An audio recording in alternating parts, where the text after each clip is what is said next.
آپ ہی کے الفاظ دہراتے ہیں ہم. قرآن بھی آپ کی زبان میں ہے اور حدیث بھی آپ کے الفاظ ہیں. الفاظ تک اللہ نے محفوظ کر دی ہے. اللہ جس کو مرتبہ دینا چاہتا ہے اللہ دیتا ہے. وَتُعِزُّ مَن تَشَاءُ وَتُذِلُّ مَن تَشَاءُ لَا يَعِزُّ مَن عَادَيْتَ وَلَا يَذِلُّ مَن وَالَيْتَ. آپ کے الفاظ تک محفوظ کیے صحابہ, اور ہم وہ لفظ ادا کرتے ہیں. اور جو آپ کے دشمن تھے ان کا چہرہ کسی کو یاد نہیں, ان کے نام کسی کو یاد نہیں. یعنی اب تو آپ نے سنا ہے تو پتا چلا, میں نے بھی یاد کیا انٹینشنلی, ورنہ ابو جہل کا نام کس کو پتا ہے, ابو لہب کا نام کس کو پتا ہے. عبداللہ بن ابی کا تو ویسے نہیں پتا ہوگا. تو یہ ہے جی, وَرَفَعْنَا لَكَ ذِكْرَكَ کا ہے سایہ تجھ پر, نام اونچا ہے تیرا, ذکر ہے اعلیٰ تیرا. تو آپ صلی اللہ علیہ وآلہ وسلم اتنے شدید نیگیٹو ماحول میں رہتے تھے, اور آپ کتنے پازیٹیو تھے. یعنی آپ دیکھیں 10 سال سے آپ نیگیٹیوٹی سہ رہے تھے, پھر آپ گئے ہیں طائف, اور پھر طائف میں جو ہوا اس کے بعد آپ صلی اللہ علیہ وسلم کو آ کر زید کہتے ہیں بد دعا کریں, تو آپ ہنستے ہیں, آپ کہتے ہیں زید میں کوئی بد دعا دینے والا تھوڑی بنایا گیا, میں لعنت کرنے والا نہیں بنایا گیا. بد دعا کا لفظ بھی نہیں یوز کیا, آپ نے کہا میں لعنت کرنے والا نہیں بنایا گیا, پھر دعا کرتے. اور یہ اسی دن میں دوسری بار دعا تھی, پہلے جبرائیل آئے تھے, زید سے پہلے جبرائیل آئے تھے, اور جبرائیل نے کہا, تو آپ نے کہا نہیں یہ ایمان نہیں لاتے تو کیا ہوا, ان کی اولادیں ایمان لائیں گی. اور پھر دعا مانگی ہے اللہم اہدی قومی, اللہم اہدی قومی, اللہ میری قوم کو ہدایت دے. قد لا یعلموا ما یعملون, یہ نہیں جانتے یہ کیا کر رہے ہیں, اللہ ان کو ہدایت دے. پھر جب باغ میں آ کر بیٹھے, اور فوکسڈ کتنے تھے, پیروں سے خون اتنا بہا ہوا ہے کہ آپ کے نالین جم گئے ہیں. آپ خود کہتے ہیں کہ اتنا صدمہ تھا مجھے کہ جب تک جبرائیل آ کر نہیں ملے مجھے کچھ پتا نہیں میں کہاں جا رہا ہوں, ہے نا. پھر باغ میں آ کر بیٹھے اس حالت میں, پتھر کہاں کہاں لگا ہوگا, کہاں کہاں چوٹ ہوگی, کہاں کہاں درد ہوگا, اللہ جانتے ہیں یا آپ خود جانتے ہیں.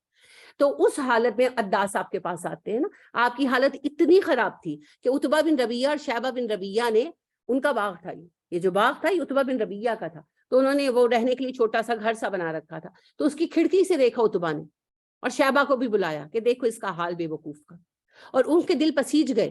اور پھر شیبہ کہنے لگا عتبہ سے کہ عبداللہ کے بیٹے پر اللہ رحم کرے, اس کو کون سمجھا سکتا ہے. تو پھر عتبہ نے کہا اچھا عداس آؤ, اس کو کچھ انگور کھلاؤ. اتنی حالت خراب تھی, اور عداس انگور لے کر آئے ہیں, اور آپ کیا کہتے ہیں السلام علیکم. عداس حیران ہوئے, کہنے لگے اس طرح تو یہاں کوئی مخاطب نہیں کرتا, گریٹ نہیں کرتا. تو آپ نے کہا تم کہاں سے ہو, تو کہنے لگے کہ میں جو ہوں بابل سے ہوں. آپ نے کہا اچھا میرے بھائی متی کا علاقہ. تو کہنے لگے آپ کیا جانتے ہیں متی کے بارے میں. آپ نے کہا وہ بھی نبی تھے, میں بھی, حضرت یونس کا نام ہے نا, تو آپ نے کہا وہ بھی نبی ہے میں بھی نبی ہوں. تو عداس بیٹھ گئے آپ کے پاس, عیسائی تھے عداس مذہباً, اور اسلام قبول کر لیا. اب یہ منظر عتبہ دیکھ رہے تھے, کھڑکی سے دیکھ رہا تھا, تو عتبہ نے کہا عداس تو گیا. آج بھی اس باغ کو باغ عداس کہتے ہیں, حالانکہ عداس وہاں پر صرف ایک غلام تھے. وہاں جو مسجد بنائی گئی ہے اسے مسجد عداس کہتے ہیں. آپ فوکسڈ ہونا چیک کریں. اتنی شدید حالت میں بھی آپ یہ دیکھ رہے ہیں کہ جو میرے پاس آیا ہے میں اسے انوائٹ تو کروں. ہمارا تو ایک سر درد ہے تو ہم کہتے ہیں میں تو نماز بھی نہیں پڑھ سکتی, کل دیکھا. ہم جیسے لوگ کام کریں گے, کام ایسے لوگ کرتے ہیں, کام ایسے لوگ کرتے ہیں. ایسے نبی کی امت ہو کر یہ بے عملی ہے ہماری, یہ حال ہے ہمارا. وہ سچ کہتے ہیں اقبال, امتی بائی سے رسوائی یہ پیغمبر ہے, بت شکن مر گئے باقی جو رہے بتگر. آپ صلی اللہ علیہ وسلم کی اس حالت میں پھر زید آئے. زید آپ کو ڈھونڈتے ہوئے جب پہنچے تو عداس آپ کے پاس کھانا یعنی انگور لا چکے تھے. پھر زید نے ان سے پانی مانگا اور آپ کے پیر دھلوائے. مرہم شرہم تو تھی نہیں, بس واش ہی کیا آپ کی باڈی کو. تو بہت روئے آپ کی حالت دیکھ کر, کہنے لگے اللہ کے نبی صلی اللہ علیہ وسلم ان ظالموں کے لیے بد دعا کریں. تو آپ مسکرائے. آپ نے کہا زید میں لعنت کرنے والا بنا کر نہیں بھیجا گیا. پھر آپ صلی اللہ علیہ وسلم نے دعا فرمائی دوبارہ, اللہ میری قوم کی ہدایت دے, یہ نادان ہے, یہ نہیں جانتے یہ کیا کر رہے ہیں. اللہ طائف والوں کو برکت دے, اللہ ان کی اولادوں کو برکت دے. اور دی اللہ نے برکت دی. یہ ایک دن میں 2 دعائیں ہیں آپ کی. تیسری بار آپ نے طائف والوں کے لیے دعا کی تھی جب طائف کا محاصرہ اٹھایا تھا. کب جنگ ہوئی تھی طائف والوں کے ساتھ؟ کہاں خیبر، کہاں طائف، کہاں مری، کہاں کراچی. جنگ حنین. جنگ حنین طائف والوں کے ساتھ ہوئی تھی. بنو ثقیف اور حوازن والے، بنو ثقیف والے جب کہا جاتا ہے تو اس سے مراد طائف والا ہوتے ہیں. وہ ہار گئے تھے نا، لیکن ظاہر ہے پوری قوم تو نہیں ہار گئی تھی. طائف کا شہر تو آباد تھا. پھر آپ نے غزوہ حنین کے بعد طائف کا محاصرہ کر لیا تھا، مگر سردیاں شروع ہونے کے قریب ہو گئے. طائف ٹھنڈا علاقہ ہے اور مہینہ بھر گزر گیا اور محاصرے کا نتیجہ نہیں نکلا. تو آپ صلی اللہ علیہ وسلم نے بڑے بڑے سرداروں کو بلایا اور کہا کہ اب کیا کریں. تو جو تھے معاذ بن اوس، انہوں نے کہا کہ اللہ کے نبی، لومڑی اپنے بھٹ میں گھس گئی ہے، چاہے تو بیٹھے رہیں چاہے تو چھوڑ دیں. کہ یہ نہیں کہ ابھی نقصان تو نہیں پہنچائیں گے، چاہے تو محاصرہ جاری رکھیں چاہے تو چھوڑ دیں. تو سردی کے پیش نظر آپ صلی اللہ علیہ وسلم نے محاصرہ اٹھا دیا. تو واپس مدینہ کی طرف روانگی ہوئی خیر سے. تو صحابہ نے کہا کہ طائف والوں نے بڑا تنگ کیا، بد دعا کریں. تو آپ مسکرائے، آپ نے دعا کیا، آپ نے کہا اللہ طائف والوں کو برکت دے، اللہ ان کے بچوں کو برکت دے، اللہ ان کے پھلوں کو برکت دے. اب برکت کس چیز کا نام ہے؟ ایمان کے بغیر کون سی برکت؟ تو پھر کیا ہوا؟ آپ مدینہ آئے اور مہینے بھر بعد عبدی علیل آ گیا. وہی عبدی علیل جس نے کہا تھا تو نبی ہے تو تیرے ساتھ بات کرنے میں خطرہ ہے، تو جھوٹا ہے تو میں تجھے اس لائق نہیں سمجھتا کہ تجھ سے بات کروں. وہی عبدی علیل آیا. مسلمان ہوں، سارا طائف مسلمان ہوں. الحمدللہ. دعائیں بڑا اثر رکھتی ہیں، دعا سے مت ہارا کریں. ہم تو اپنے بچوں کو کہتے ہیں مغلول ہے تو مر جا، تیرے کو جان چھٹ جائے. تو پھر یہی کچھ ہوتا ہے. پھر جان چھٹ جاتی ہے نا، موت تو اپنے وقت پر آتی ہے، پھر بچے چھوڑ کے چلے جاتے ہیں، پھر روتے ہیں بیٹھ کر. اللہ سے خیر مانگا، خیر مانگا کریں. ایک جملہ ہر دوسرے بندے کی زبان پر. پاکستان کا کچھ نہیں ہو سکتا. If you want that then you will receive that. کیوں زبان سے خیر نہیں نکلتی؟ کیوں زبان سے اچھی بات نہیں نکلتی؟ اچھی بات کہنا بھی دعا ہے. اتنے بنجر ہو گئے ہیں ہم کہ ہم اچھی بات کہہ نہیں سکتے. ایسے تھے ہمارے پیارے نبی صلی اللہ علیہ وسلم. آپ دیکھیں طائف والوں نے کیا کیا تھا، کیسا مذاق بنایا تھا آپ کا، کیسا تشدد کیا تھا. مگر آپ نے کیا کیا؟ ہمارے گھر والے کیا کر لیتے ہیں ہمارے ساتھ. میں یہ نہیں کہتی کہ زیادتی نہیں ہوتی، ہوتی ہے زیادتی. کہیں ہم زیادتی کرنے والے ہوں گے، کہیں سہنے والے ہوں گے. اللہ ہمیں سہنے والوں میں رکھے، کرنے والوں میں نہ رکھے. لیکن بات یہ ہے کہ کیا کر لیتے ہیں. کوئی تھوڑے پیسے مار لیتے ہیں، یہی کچھ ہوتا ہے نا. کوئی چیز لے لیتے ہیں زیادہ، کوئی کام چور ہوتا ہے ہمارے اوپر کام ڈال دیتا ہے اپنا. ایسے ہی ہوتا ہے نا. کسی کی زبان تیز ہوتی ہے، وہ دو سنا دیتا ہے. اس سے زیادہ کیا کر لیں گے؟ کوئی مارتا ہے، اب تو وہ زمانے گئے، پہلے پھر بھی ہو جاتا تھا. کوئی مارتا ہے فزیکلی، کوئی ٹارچر کرتا ہے، کوئی تھپڑ لگاتا ہے، سوائے چند ایک جاہلوں کو نکال کر نارملی کون کسی کو کچھ کہتا ہے. تو ہم میں اتنا بھی صبر نہیں ہے. تو وَاصْبِرْ عَلَىٰ مَا يَقُولُونَ وَاهْجُرْهُمْ حَجْرًا جَمِيلًا. جو وہ کہتے ہیں اس پر صبر کریں اور تھوڑا سا سائڈ پر ہو جائیں، خوبصورتی کے ساتھ. سیف ڈسٹینس کر لیں بٹ وتھ بیوٹی. خوبصورتی کے ساتھ، جھگڑا کر کے نہیں، نائسلی تھوڑا سا سائڈ پر ہو جائیں. تو سب سے پہلے شکر کریں، پھر اس کے بعد صبر کریں. اور صبر نہیں، صبر جمیل. تو جمیل کو نہیں نہ چھوڑنا، جمیل صاحب کو پکڑنا. ہم صبر بھی رو رو کے کرتے ہیں. ابھی پرسوں ایک بہن آئی تو آنکھیں سوجی ہوئی تھی. میں نے کہا آپ کی آنکھیں سوجی ہوئی ہیں؟ کہتی میں بڑا روئی. میں نے کہا کیوں؟ ٹانگوں میں درد تھا. میں نے کہا کتنا درد تھا؟ بہت درد تھا. میں نے کہا آپ گولی کھا لیتی. کہتی میں روتے روتے روتے روتے سو جاتی ہوں اور میں بہت صبر کرتی ہوں. میں نے کہا یہ دو متضاد باتیں، یا صبر کرو یا واویلا کرو. اگر آپ روتے رہتے ہو تو صبر نہیں ہے، اور اگر آپ صبر کرتے ہو تو رونا کس بات کا ہے. تو یہ ہم لوگوں نے نا صبر کا معنی ہی بدل دیا. کوس لیا، رو لیا، تیرے پاس رو لیا، میرے پاس رو لیا، اس کے بعد میں صبر کرتی ہوں. نہیں، صبر یہ تھوڑی ہے. حضرت یعقوب علیہ السلام نے ایک بندے کو جا کر کہا تھا. ابو بکر صدیق رضی اللہ تعالیٰ عنہ نے نبی صلی اللہ علیہ وسلم سے بھی بیٹھ کر بات کی تھی کہ میری بیٹی پر یہ الزام لگا ہے. جب صبر ہی کر لیا تو پھر اللہ پہ چھوڑ دے. صبر جمیل، صبر جمیل. تو پہلے شکر پھر صبر.